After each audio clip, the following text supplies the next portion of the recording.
Hello everyone and welcome back to another video. So this is the start of a crash course on all the aptitude section problems, and we will be covering topics which are asked regularly in aptitude section. So we will be starting with the unit digit concept first in this video, and if you have not subscribed to the channel, make sure to subscribe to the channel for further updates.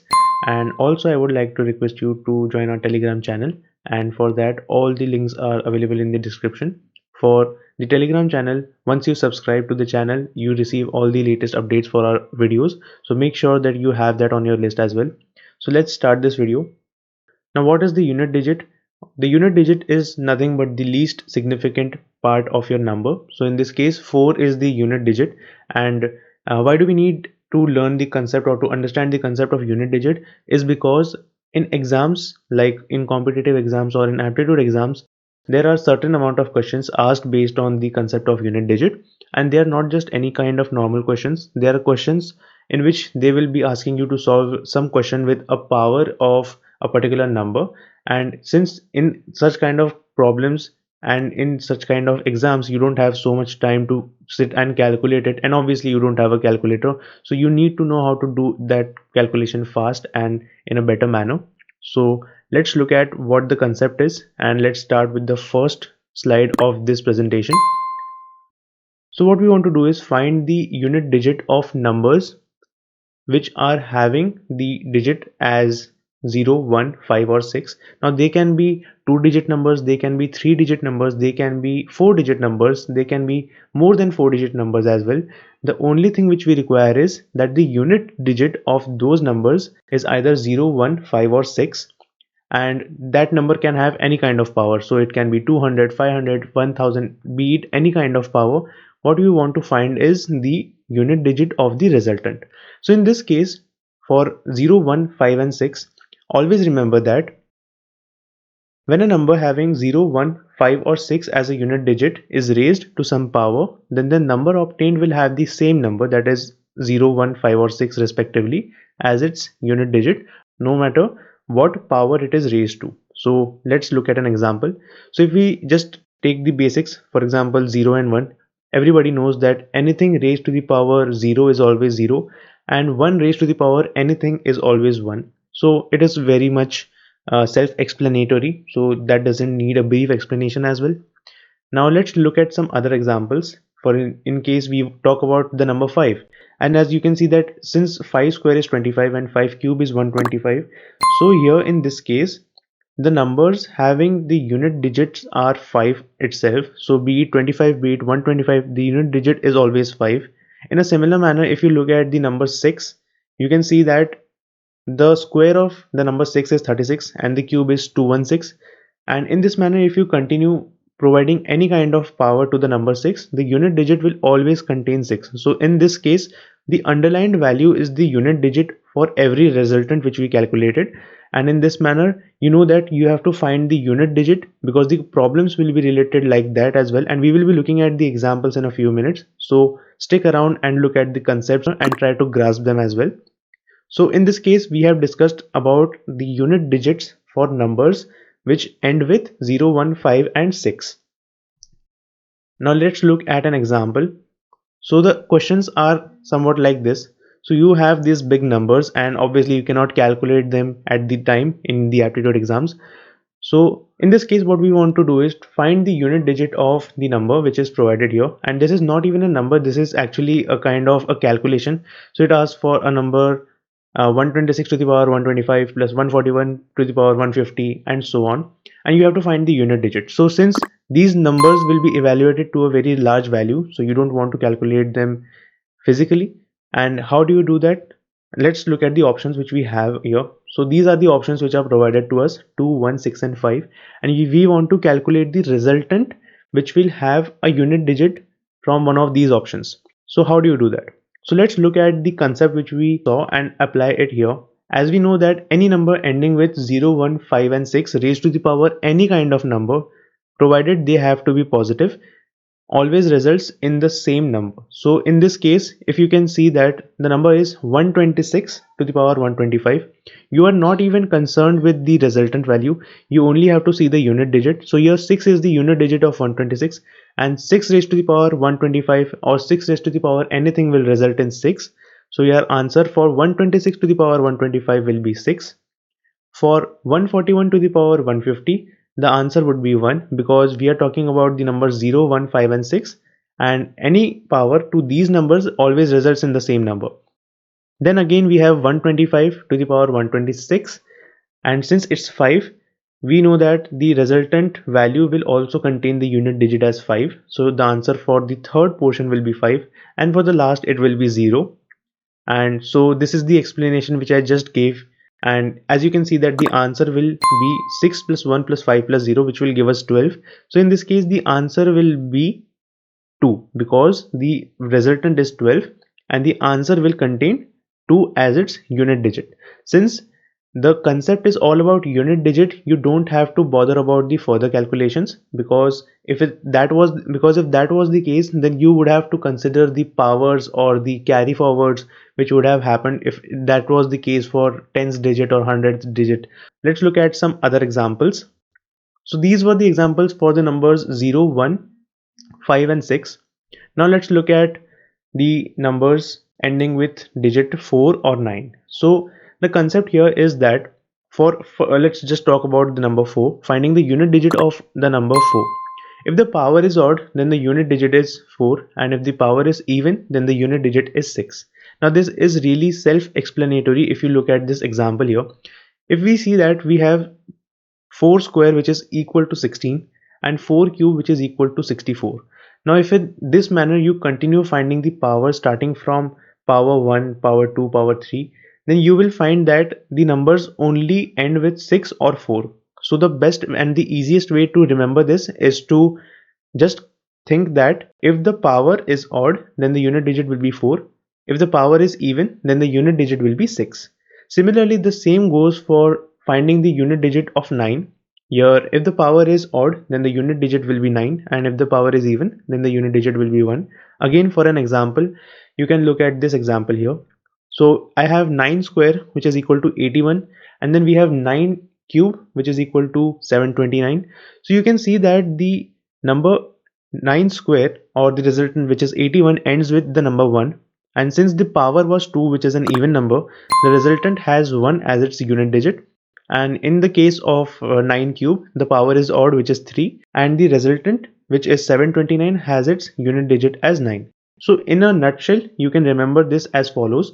So finding the unit digit for a number ending with 4 or 9 will always have the same number if the power is odd, and if the power is even, then for the case of 4 it will be 6, and for the case of 9 it will be 1. So that's the easiest explanation which you would get. Let's look at another example, because we have covered the numbers 0, 1, 5, 6, 4 and 9, and we are left with the numbers 2, 3, 7 and 8. So what is the concept for those numbers? Let's look at that. Before looking at the numbers which we discussed, that is 2, 3, 7 and 8, you need to know about the concept of cyclicity and what is cyclicity in a nutshell. Now basically, if you would just look at the example which is provided here. For example, if we see 2 to the power 1 which is 2, 2 to the power 2 which is 4, 2 to the power 3 which is 8 and 2 to the power 4 which is 16. In a similar manner, if you go for the powers of 5, 6, 7 and 8, one thing which you will find is that the powers of this number increases no matter what it is. The answer which we get always has 2, 4, 8, 6, 2, 4, 8, 6, 2, 4, 8, 6, which means that after 4 times these digits repeat themselves, which means that the cyclicity of these numbers, for example, if we talk about 2, 3, 7 and 8, is 4, because the number ending with these numbers, be it any power, will have its answers or its unit digit being repeated after 4 times or 4 phases. So that is the concept of cyclicity. Even if you don't understand it a lot, one thing to remember is that for any kind of number which is ending with 2, 3, 7 or 8, you have to always remember that the cyclicity of these numbers is 4. So there has to be some kind of operation which you have to perform based on the number 4. And now what is that operation? Let's discuss that. So here, if you can see, we have written to find the unit digit, we divide the power by 4 and raise the unit of the original number to the remainder. But when the power is completely divisible by 4, the unit digit is obtained by raising the unit digit of the original number to the power of 4.